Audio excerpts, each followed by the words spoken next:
اللہم صلی علی محمد و آل محمد. بیرسٹر مقصومہ بخاری ہے. آج یکم رمضان آپ سب کو مبارک ہو. یاد رکھیے کہ رمضان کے اندر کہ فلسطینیوں کو کا صبر اور ان کا یقین اللہ پہ مثال ہے ہم سب مسلمانوں کے لیے. آج صبح میں دیکھ رہی تھی کہ وہ سارے لوگ جو تھے وہ یہ رمضان افطاری کر رہے تھے اس ملبے کے بیچ میں میز لگا کر جہاں پہ ساری کی کچھ بھی نہیں تھا سوائے تباہی کے، جہاں انہوں نے اپنے سارے کے سارے خاندان کھو چکے ہیں لیکن رمضان میں روزہ نہیں چھوڑا اور اس ملبے کے اوپر انہوں نے رمضان کریم لکھا ہوا تھا اور چھوٹی چھوٹی جھنڈیاں لگائی ہوئی تھیں. سیکھیں ان لوگوں سے اور سیکھیں کہ اللہ تعالیٰ آپ کو آزماتا ہے، کبھی دولت سے، کبھی اولاد سے، بیٹوں سے، اور کبھی تکلیف سے، کبھی غربت سے، اور کبھی تباہی سے. لیکن جو اللہ کے نیک لوگ ہوتے ہیں وہ ہمیشہ اس پہ یقین رکھتے ہیں اور ہمیشہ اس کے شکر گزار رہتے ہیں. کم سے کم اتنا کیجئے کہ وہ کمپنیز جو کہ ان سولجرز کو سپورٹ کر رہی تھیں، جو بے گناہ فلسطینیوں کو کی شہادت کرتی رہے، کم سے کم کوکو کولا مت پیجئے، کم سے کم میک ڈونلڈ مت کھائیں، کم سے کم KFC مت کھائیں، کم سے کم رمضان ہی میں نہ یہ سب کچھ کریں. آپ کے پاس آلٹرنیٹیوز موجود ہیں، کائنڈلی یوز دیم. اچھا، یہ الگ بات تھی. اب میں یہ سیریز چلانا چاہتی ہوں 21 رمضان تک، کیونکہ 21 رمضان کو شہادت آتی ہے جناب امام المتقین امام علی ابن ابی طالب شیر خدا کرم اللہ وجہہ علیہ السلام، اسد اللہ حیدر، اور بہت کچھ، ابو تراب، اور بہت کچھ، مولا علی.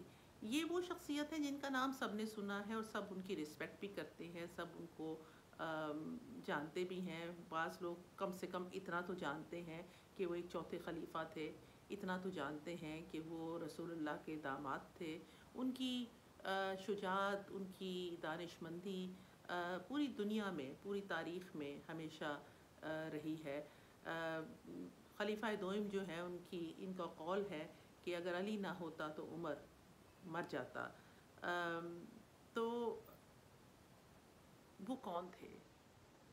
وہ کون تھے اور وہ انہوں نے کیوں کہا؟ آخری دم پہ شہادت سے کچھ دیر پہلے انہوں نے فرمایا کہ دنیا نے علی کو نہیں سمجھا. امام شافعی جو کہ جو 4 سنی سکولز ہیں ہمارے اسلام کے، اس میں سے ایک شافعی ہیں، اور امام شافعی جو ہے ان کی قبر پہ بھی لکھا ہوا ہے کہ شافعی نے ساری عمر گزار دی علی کو سمجھنے کو، لیکن وہ علی کو نہیں سمجھ پایا. تو آخر کیا بات تھی ایسی؟ کیا بات تھی کہ رسول فرماتے ہیں کہ علی حق ہے، اور یا اللہ جہاں علی مڑے وہاں حق کو موڑ دینا. انہوں نے یہ نہیں فرمایا کہ جہاں پہ حق مڑے وہاں پہ علی کو موڑ دینا. انہوں نے فرمایا کہ علی قرآن کے ساتھ ہے اور قرآن علی کے ساتھ ہے. تو آخر وہ کون سی شخصیت تھی؟ ان کے بارے میں بات کرنا اتنا آسان نہیں ہے کیونکہ ان کو سمجھنا اتنا آسان نہیں ہے. لیکن میں کوشش کروں گی کہ یہ سیریز جو ہم چلا رہے ہیں کہ دنیا نے علی کو نہیں سمجھا اور علی کون تھے، اس میں سمپلیفائی کر کے چھوٹی چھوٹی باتیں تاکہ عام لوگوں کے ذہنوں میں جا سکے. وہ عام لوگ جن کو کوئی غلط فہمیاں ہیں یا جو نہیں سمجھ آتی ان کو کلیریفیکیشن ہو جائے. آج میں بات کرنا چاہتی ہوں سٹارٹ کرنا چاہتی ہوں ان کی فیملی سے، ان کی پیدائش، ان کی فیملی. ان کی فیملی کون تھی؟ ان کی والدہ، ان کے والد جناب ابو طالب علیہ السلام، اور ان کے 3 بھائی، وہ کون تھے؟ اس سے پہلے کہ میں آؤں کہ رسول اللہ کے ساتھ ان کے کیا تعلق تھا. آج کا ویڈیو میں بہت لمبا نہیں بنانا چاہتی کیونکہ یہ رمضان ہے اور سب لوگ تھکے ہوتے ہیں اور اتنا ٹائم نہیں ہوتا. تو لیٹس سٹارٹ ان کی والدہ سے.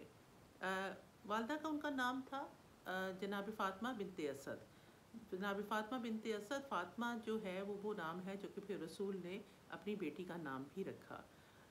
جناب فاطمہ بنت اسد رسول اللہ کی طرح بنی ہاشم کے قبیلے قریش سے تعلق رکھتی تھیں.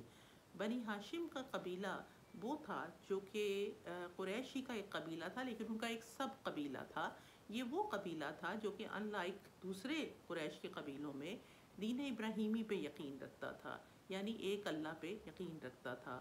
اور یہ وہ لوگ تھے جو کہ خانہ کعبہ جو کہ مشرکین نے ٹیک اوور کر لیا تھا، لیکن یہ اس کی عبادت کرتے تھے اللہ کے گھر کی حیثیت سے۔ تو 13 رجب کو 600 ہجری میں جناب فاطمہ بنت اسد جو ہیں وہ جاتی ہیں خانہ کعبہ، اور خانہ کعبہ میں طواف کر رہی ہیں، جبکہ ان کو، اور وہ حاملہ ہیں جناب امام علی ابن ابی طالب سے۔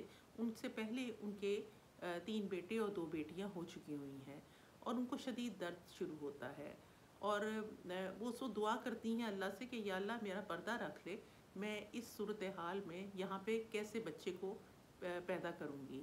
تو کعبے کی دیوار ٹوٹتی ہے، اور کعبے کی دیوار کا وہ ٹوٹنا، وہ جو دراڑ ہے، وہ اب بھی آپ میں سے جو لوگ حج اور عمرہ کر چکے ہیں اور غلاف کے بغیر اگر آپ کو یہ سعادت نصیب ہوئی ہے دیکھنے کی، تو آپ دیکھیں گے کہ وہ دراڑ جو ہے وہ بہت مشکلوں اور کوششوں کے باوجود، اب اور ماڈرن ٹیکنالوجی کے باوجود، وہ دراڑ جو ہے وہ ابھی تک نظر آتی ہے۔ اور جناب فاطمہ بنت اسد وہاں جاتی ہیں، بچہ پیدا ہوتا ہے، رسول خدا باہر آتے ہیں جب ان کو پتہ چلتا ہے، اور رسول خدا اس وقت کوئی تقریباً 30 سال کے ہیں۔